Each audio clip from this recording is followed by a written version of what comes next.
अस्सलाम वालेकुम फ्रेंड्स, कैसे हैं आप? उम्मीद करता हूँ सब खैरियत से होंगे। आज की वीडियो में मैं आपको बताऊंगा कि अगर आपके कफ़ील ने आपके इकामे पे हरूब लगा दिया है या आपकी कंपनी ने खरूज नहाई यानी एग्ज़िट फाइनल एग्ज़िट लगा दिया है, तो आप कैसे स्टेटस चेक करेंगे कि आपके इकामे का स्टेटस कैसे है, क्या है। तो चलिए हम स्टार्ट करते हैं। यहाँ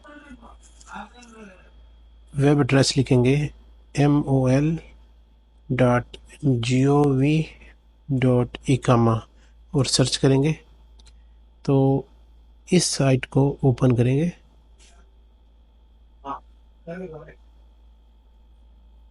इसे हम इंग्लिश में ट्रांसलेट कर सकते हैं।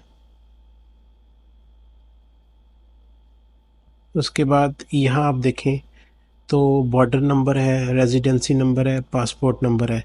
तो आप तीनों तरीके से आप ट्रैक कर सकते हैं आपका स्टेटस। जब आप एयरपोर्ट पे इंटर होते हैं तो आपके पासपोर्ट पे बॉर्डर नंबर लगा देते हैं एयरपोर्ट वाले, तो आप उधर से भी कर सकते हैं। रेजिडेंस नंबर मतलब इकामा नंबर से भी कर सकते हैं और पासपोर्ट से भी कर सकते हैं।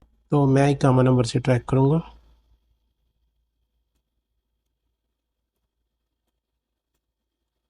इकामा नंबर लिखेंगे, उसके बाद नेशनलिटी चूज़ करेंगे और यहाँ ये वेरिफिकेशन कोड लिखेंगे।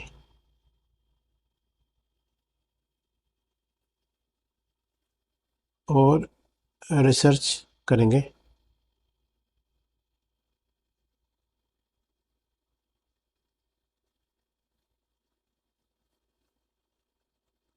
यहाँ फिर ये अरबिक में हो गया, इसे चेंज करके इंग्लिश में करेंगे। यहाँ देखें ये नाम है, ये वर्कर नंबर है, दी फैसिलिटी लाइसेंस है और उसके बाद ये है वर्कर केस। यहाँ अगर आप देखें तो लिखा हुआ है on the job. It's mean के आपका इकामे पे कोई हरूब नहीं लगा हुआ, कोई एग्ज़िट फाइनल एग्ज़िट नहीं लगा हुआ, आप ऑन दी जॉब हो। तो अगर आपके इकामे का स्टेटस absent फ्रॉम जॉब या कोई और स्टेटस होगा तो उसका मतलब होगा कि आपके इकामे पे हरूब लगा हुआ है या फाइनल एग्ज़िट होगा, खरूज नहाई। तो इसका मतलब ये होगा कि आपके इकामे पे हरूब या फाइनल एग्ज़िट लगा हुआ है। तो ये बहुत इजी तरीके से आप ट्रैक कर सकते हैं। तो ये थी आज की वीडियो। अगर आपको हमारी वीडियो अच्छी लग रही है तो हमारे चैनल को सब्सक्राइब करें ताकि आने वाली इन्फॉर्मेटिव वीडियो आपको मिलती रहे।